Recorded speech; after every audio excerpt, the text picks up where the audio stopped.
Mr. Ken Rowland. Is everybody excited? Hey, listen, you don't like to brag on your sons, but did my son do good?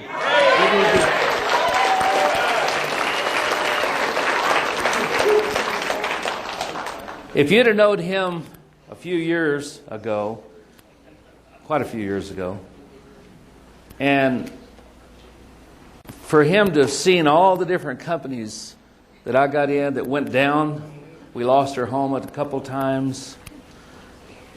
Dad, you're going to do that again.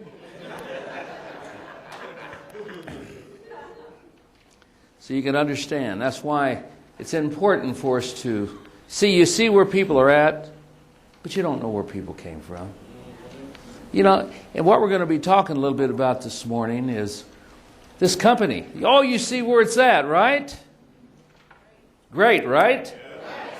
But do you know where it came from? How many people really know where it came from? We've got a lot of new people here, right? So I hope we can give you a little information that you can take home, that you'll know in your heart where we came from. See, it's just as important to know where we came from as it is to know where we're at. But where we're at is it's unprecedented, uncomprehendable what's happened. On June the 18th of 96, that was a turning point in my life. You know, up until that time, I was in a lot of basic training, you know. The school of hard knocks. But you know what? When these companies went down, I had a belief level that it wasn't because of network marketing. It wasn't because I was getting paid for creating downlines. It wasn't because that there was a payment being made down through levels. That's not the problem. See, I began to learn that network marketing never let me down. It was only the companies, our situations. And many times I didn't investigate the company very well. I didn't, it didn't cost much to get started, and so a lot of times you get in there and you get going and everything goes south. So anyway, I was invited up to the company on the 18th of June, 96. And listen, like Shannon said, I was with another little company. I was doing good enough. I mean, it doesn't take, making huge money never has motivated me. I've been motivated by poverty. A whole lot more than money. Anybody realize, been there, Now, when I say poverty, I say that respectively. We always had maybe food, but I tell you what, it was skimpy sometimes. And because I developed this health challenge, this spinal condition that the doctor kept saying, hey, you can't lift that stuff, you got to quit traveling, you got to do this. So, but the perception of getting into network marketing, man, the network marketing never even crossed my mind. Because, the perception I had, anybody ever been tricked to a meeting? That'll give you a perception. Anyway, so I wasn't looking for network marketing, okay? And I won't go into details of that, but I had to find something. But anyway, over the years, I got into network marketing, and I had, I met a lot of good people, but there was some people that I learned about. I was already in another little company doing pretty good, but then I got a call from Kelly Olson. And because of who he was and who he is and who I realized, he invited me to come up and take a look at this company here called Miranda at that time, and now it's Tehijanoni. Now this was before they had a marketing plan all put together. That was before they had phone lines and everything and so forth. So and I had a problem, like Shannon said, with some of the substances I was taking was harmful to me. But anyway, so because of Kelly and because of John Wadsworth, Stephen Story, those people I knew to a degree, not real well, but to a degree, is the reason I came up to look at that. But was it because of a startup company? Listen, I was not excited about a startup company. I mean, if you knew that 90% of airplanes would crash, would you buy a ticket? Huh? I mean, you know, I wasn't excited. I've been there and done that. But it was because of this management team. I have always looked for the right management team that can hold something together, yes, with a great product. But I had no idea how powerful this juice was when they invited me up. But I will just tell you this. Shannon's already told most of this story here, but they invited me up and they took me to this warehouse. Before we had anything, the first thing they wanted to do is say, Kim, we want to show you our product. And we walked, it was out here at Linden, we walked in the back, and it was stacked to the ceiling with the juice that nobody knew anything about all over the world. Nobody knew. And I was impressed. And it took them 2.5 years to get to this point. Now, I've been flown in with companies, and you know, the first thing they want to show me is their little marketing plan or something, you know. But here they was excited about this juice. So we walked back there, and Steve says, Ken, you want to taste the juice? Yeah, why not? So Steve opened this box, you know, and handed me a bottle of the juice. And I sipped on it, and I like it. Steve hugged me, you know. And I didn't realize why he was so excited about me being positive about it until I went to French Polynesia and I tasted the real fruit. Then I knew. What. And I also knew that, man, now I know he is the best food scientist in the world. So down the road, you'll get a chance to taste the real fruit, and you'll know. You'll know just how powerful our food scientists are to make this fruit palatable. So anyway, to make a long story short, we walked back into the office there. We had little folding chairs. And they wanted to know about me because at that time they were selecting their frontline distributors. And they started telling about themselves. And so Steve, I had this bottle of juice sitting on my left side. And Steve and John started on the right. And all 5 of them were in a circle. And I started hearing this story of how this came about over the last, 2.5 years.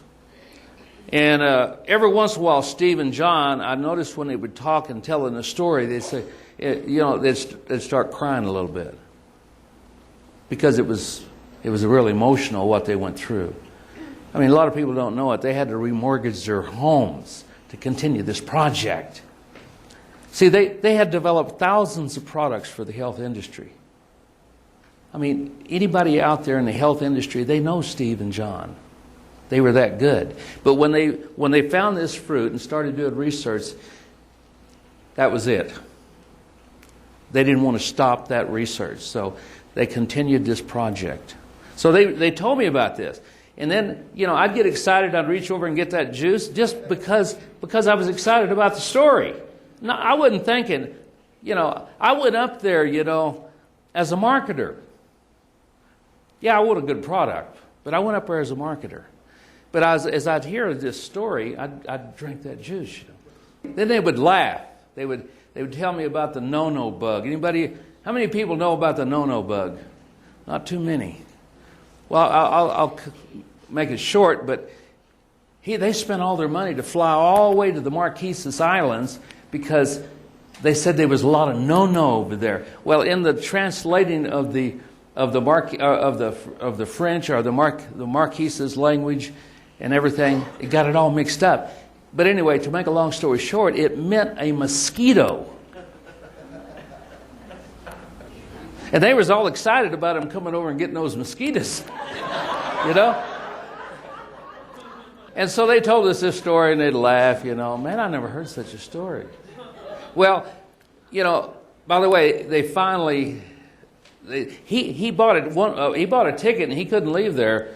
This little island, this old airplane, so he couldn't leave. He was there for 3 days, and when he found that out, he was just exhausted. I mean, here he was ready to give up.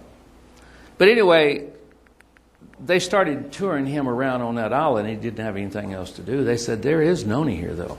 But anyway, to make a long story short, that's where he found Noni Valley. And all of us on the Marquesas Club that went on this island, we were able to stand right about where John was when he looked out there and he saw this noni. And to him, it was like it was being preserved for all these hundreds or maybe thousands of years, So anyway, he told me this story. And, there's an old saying, when the opportunity goes from your wallet to your heart, it's all over, And then I started drinking that juice, and, man, the next day I saw results. I saw results. So, listen, I went back to Oklahoma after meeting with the 5 founders. They selected me to be one of the frontline distributors. I'm very thankful that I was given this opportunity to be there in the beginning. Not because, listen, you talk about hard days. That's what we're going to talk about. But I asked Kelly, I said, now listen, here's another thing. A lot of these companies, they don't want you to know all the negatives. Okay? Here's what I told Kelly. I said, Kelly, would it be all right if I would come up and work out of the home office for a few weeks or maybe a month or two so that I can tell my downline, once they start developing, exactly the positives and the negatives? If I can, we can live with all the negatives. We can live with the truth, but we can't live with something we don't know. He said, of course. So me and Mary, my wife, we drove up and we got us a little kitchenette. And we started working out of that home office. And folks, listen, it was like vertical growth. It was like vertical growth. Here's what it was. We had excitement back there, though. We had excitement. Man, we were on the phone. Kevin Badsgard, Tom Thornton, those two. Where's Tom Thornton? Stand up, Tom. Give this guy a hand.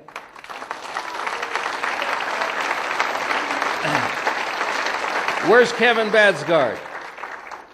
Give him a hand. These two people are why I look good. They're wonderful people. Hey, Kevin, is that about the way we look back there on that phone all day long? Me and him was working on the phone night and day. We'd work from like 8:30 or 8. We'd go down to the home office. They give me a little cubicle, a little bitty cubicle. And they had 2 people on the phones at that time, and they didn't know how to answer any questions. And I'm thinking, man, if we grow, we're in trouble, But anyway, we were. Kevin would, when you sponsor somebody, you're their servant, And whatever Kevin would need, I'd go get him a hamburger or whatever, And he'd say, Ken, you need to fax these off. Back then we didn't have email. We got 10 more people. They need to get this information.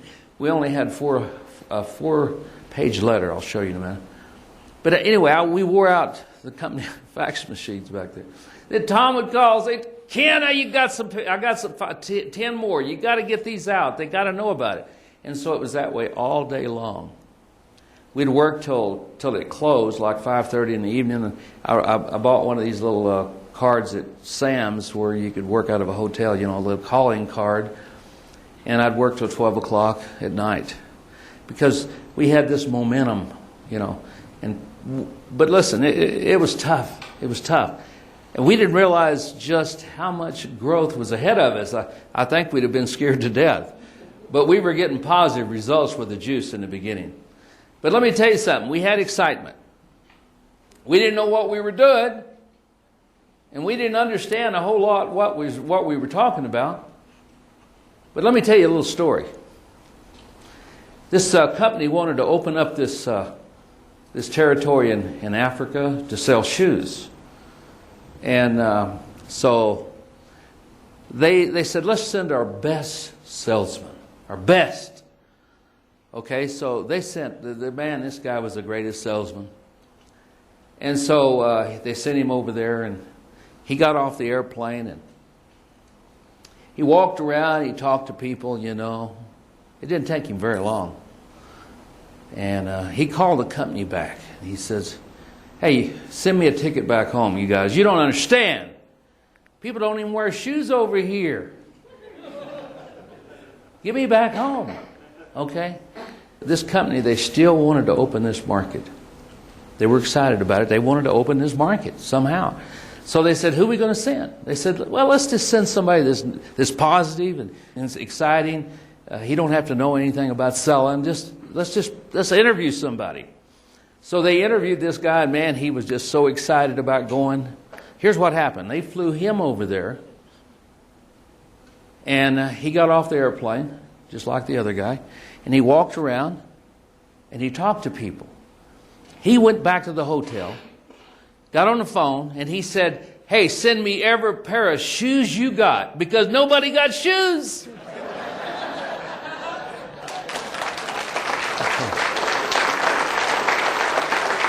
Hey, Kevin, Tom, that's the way it was. Nobody's got Noni. What's Noni?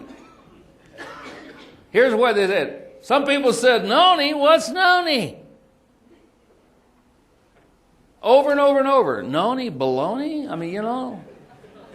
But after a little bit, after drinking Tahitian Noni, they said, wow, I'm excited. And it went over and over and over. People, when they got on the juice. See, we just say follow the juice. That's all you have to do. Follow the juice. Tell the story, follow the juice.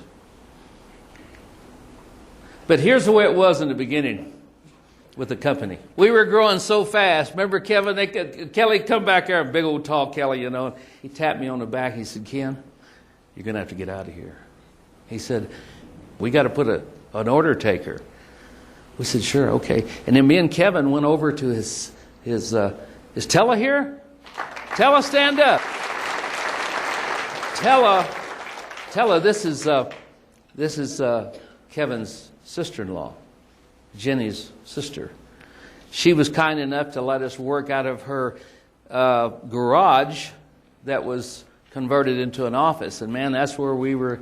I mean, if she had a peach tree back in the back, she kept us fed with peaches. And man, we were just on the phone, you know. But that's what was happening down at the company. You know, I think that might be Kelly with that deal on his back. Anyway, it was unbelievable. The growth, vertical growth, the most dangerous thing in the world for company. The most dangerous. See, if a company grows like this, it's okay. But like this, see, today you need 5 employees. Tomorrow you need 20. It's hard to grow. We were out recruiting people. They couldn't. Hey, we had 2.5% unemployment in this valley. 1% don't want to work. Figure that one out. We couldn't hire nobody. So we were out when we'd go eat or something, or instead of trying to talk to them about Noni, we'd talk to them about, do you like your job? And so we were recruiting people to work here because we were afraid that, you know, people couldn't get through the phone lines. The phone lines were jammed. You couldn't, you know, make an order because you'd be put on hold and then sometime you'd be dumped. So the company says, look, what we're going to do, we're going to open up the 2 big doors in the back. And what they did, they put 4 computers back there. So people could, you'd call it will call, they could come 2 days a week and pick up their juice. Now listen, folks. I would go back there and they would be sometimes 50-foot lines. 4 lines, 50-foot lines. And I'd walk out there and talk to these people. I'd say, where are you from? They'd say, I'm from New Mexico or Arizona, California. I said, you mean you drove all the way here to get this?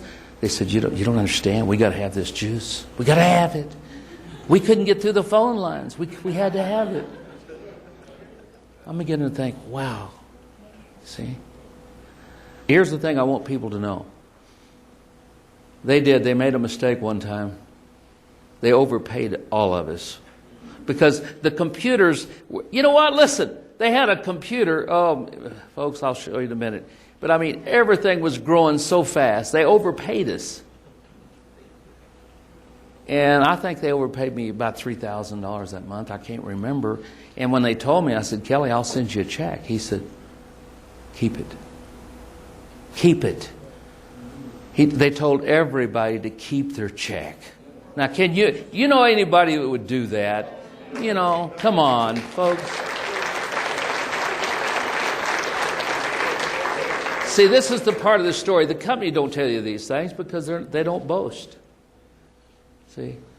But most companies that I know of, and it would have been all right, say, look, we're going to take it out of your next check. And that's okay too. The company said, keep it.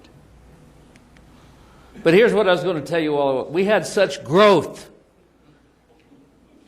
They had a computer, man. Remember how we were excited about it, Tom and Kevin? We used to take people back there and say, look at this, man, we're starting with that, which it was a good computer. They said it was estimated to last 3.5 years. 3.5 months. This is the truth, folks. It was, and Kerry Acey took Kevin back there one time. He said, Kevin, this thing's toast. Remember that, Kevin? Now listen, they updated these computers and so forth.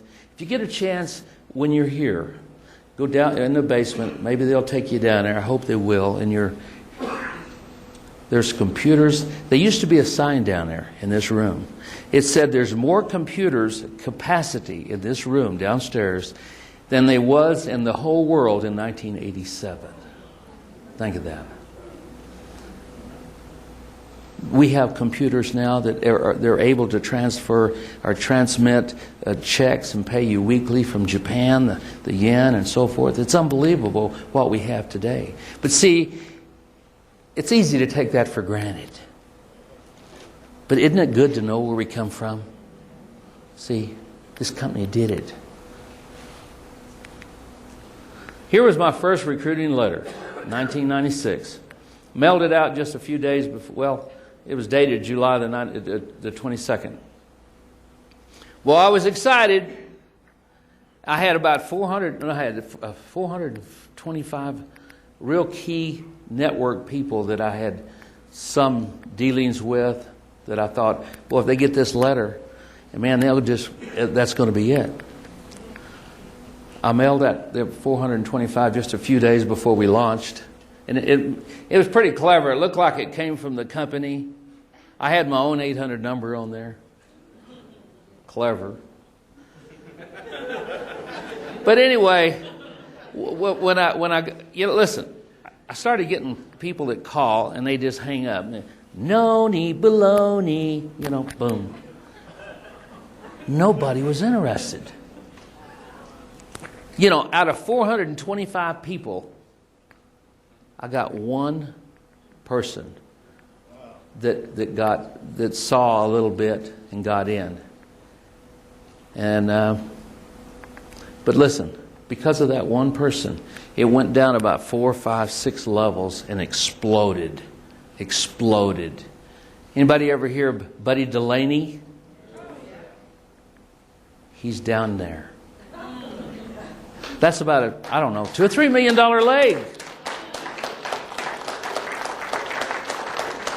But here's the point on this.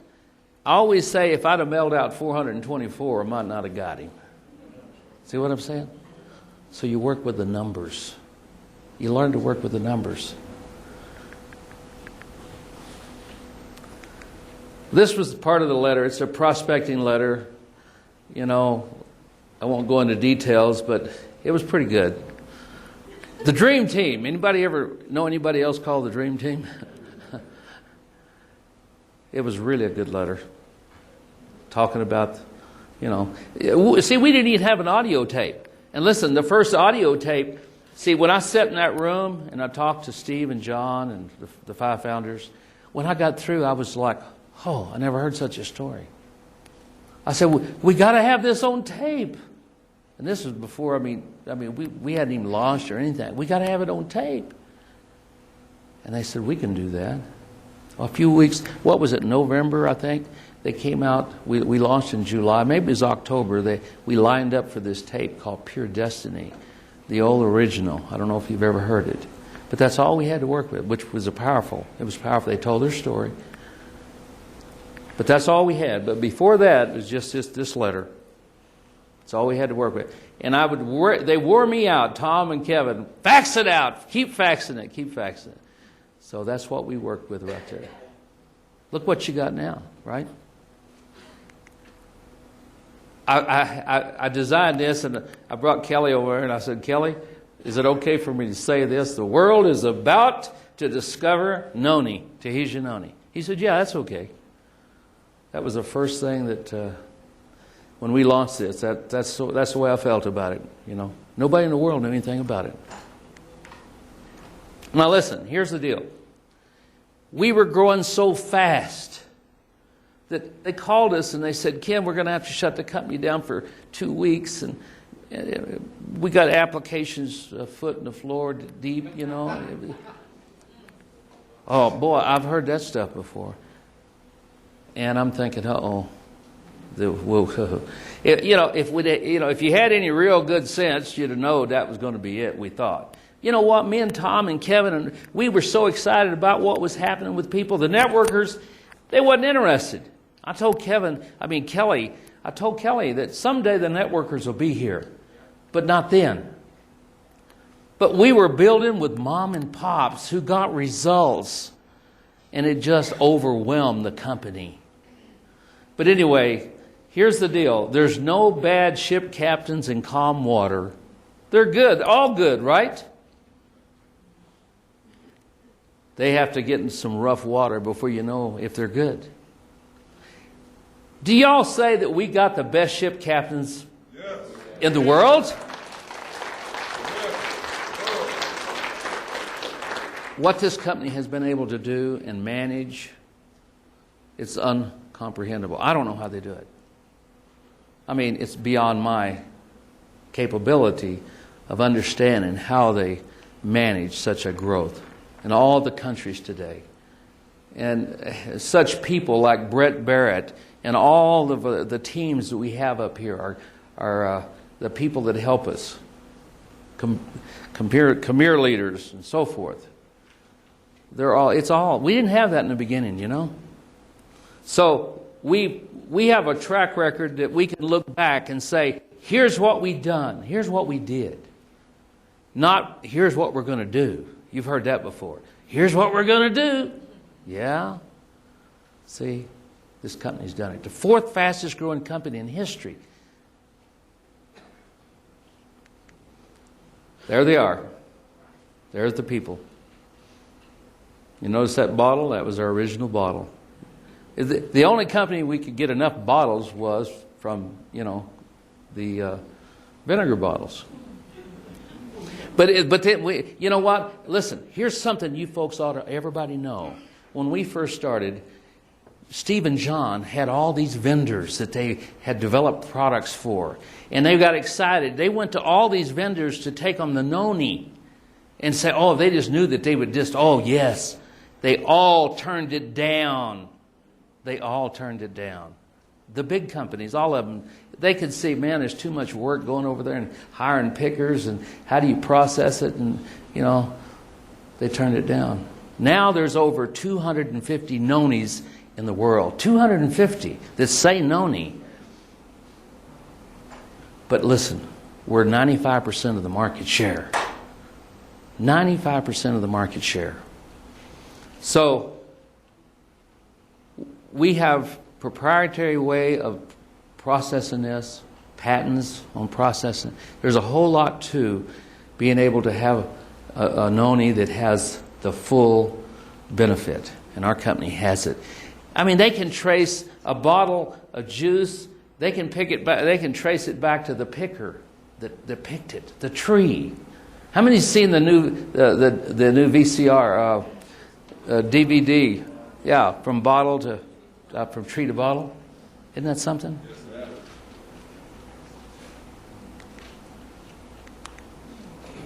There's where we started in 1996. That little warehouse. And as Brett Barrett was saying, his little company was right next to it.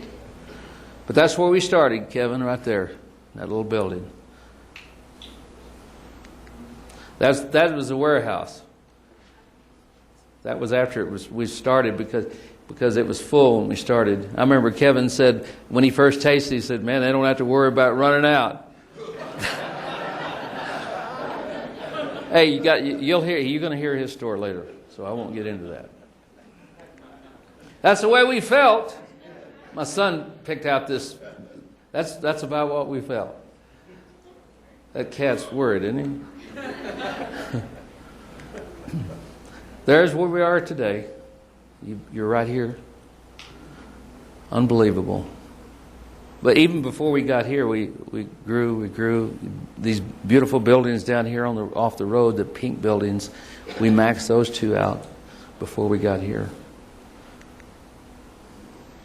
That's the back of the building. If the weather's right, you'll be able to see most beautiful flowers. The company does all this for us. It's not for them.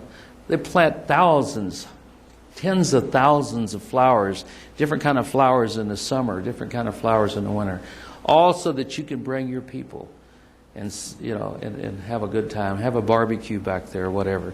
You can come and use these offices free of charge. Isn't that something to have a company that cares for us? Now, after a while, we're going to try to figure out how to get you to the ball implant. This here is a state of the art. See, when we first started, we used a vinegar bottle. We had it processed, but by having our own, we have 100%. We can control it 100% better. Really, we have complete control.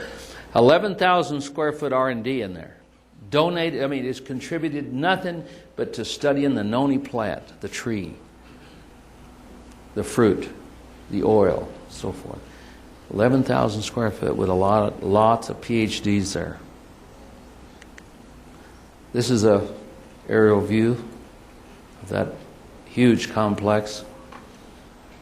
I understand they'll be building some more. Now this is a new processing plant in Tahiti. And we were all there at the Marquesas. What a beautiful building. They fed us lunch there. It's beautiful. I mean, it's state of the art over there. Wonderful. We started off with just a little ripple. And that's the way your business will start out. Just a little ripple. See, just a little. And don't think, we had no even, they say, "Ken, did you ever dream this much?" No. Come on, who could? I mean, this is the greatest product in history. The greatest nutritional discovery of the 21st century. The greatest company. And it's put in the hands of us to be compensated. It's not sold in stores. I mean, you buy stuff at the store, they never send you a check. See? So here we are. It all started right here at this little small place. Now, maybe a year, 2 years down the road, you'll be bringing your people here. You'll be telling the story that you're seeing now. Isn't that exciting? My son touched on it, but this business, what's exciting, it's not the fact that you can make more money. I mean, that's okay. Money's great. But you impact lives. See? You can impact lives with a product, yes, absolutely. But you can impact lives because, listen, people are working sometimes 3 and 4 jobs, driving freeways, leaving their kids at daycare centers. They have no way out. We have something. We have something that we can teach people that will help them in a tremendous way. So this business is a lot more than impacting their health, which is fantastic. And if that's all it was, that'd be great. But we could impact people's lives for them and their children and their grandchildren. And you know what? It doesn't matter who they are. You can't judge people. And I'll go in that later. You can't judge people. Anyway, this is a little bit about our growth here. 40,000 the first month. We thought that was pretty good. What was that? $1 million. What is that? What month is that? Fourth month. Do you know how many companies there are that have been in business maybe a long, long time that's never even hit $1 million? So we hit it. I mean, it's just explosive growth. So all of you know about this. And then this here on the right side, 20th of the fastest growing companies in history. Now listen, what's important? Now, if we'd have done that research, well, okay. We didn't do that research. That was done by an outside firm. And he says there probably will never be another company that reaches this kind of growth again. It's unbelievable. Griffin Hill. Building a brand. I mean, do you know of any network marketing company ever that built a brand? I mean, I know companies, and they're good companies. There's one right here in town, a good company. But most people don't know when it first started what product they used. I remember they had a product called Nutriol. It's supposed to grow hair. Didn't work. But most people don't know it today. It's a great company, well-managed company, and it does a lot of volume. But they don't know what product even got them into that growth. See, they had no need to even brand it because they're into something else. So that's the thing. We're the first company in history, network marketing company, to use branding, to brand.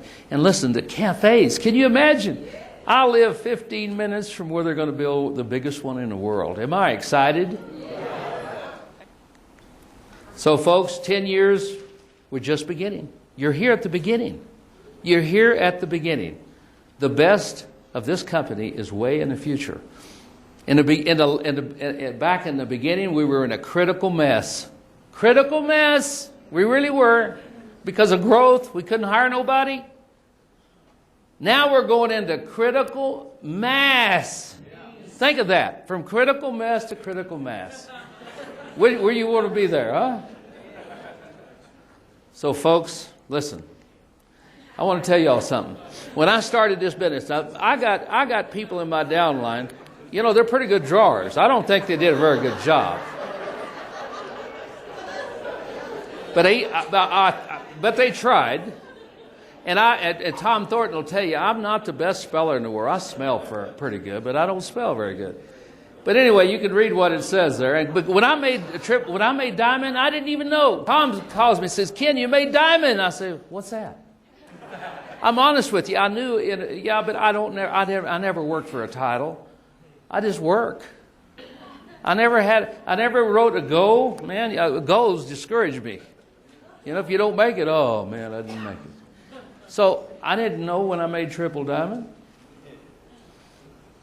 So anyway, they did a lousy job painting me, though. We sure appreciate everybody. Talk to you later.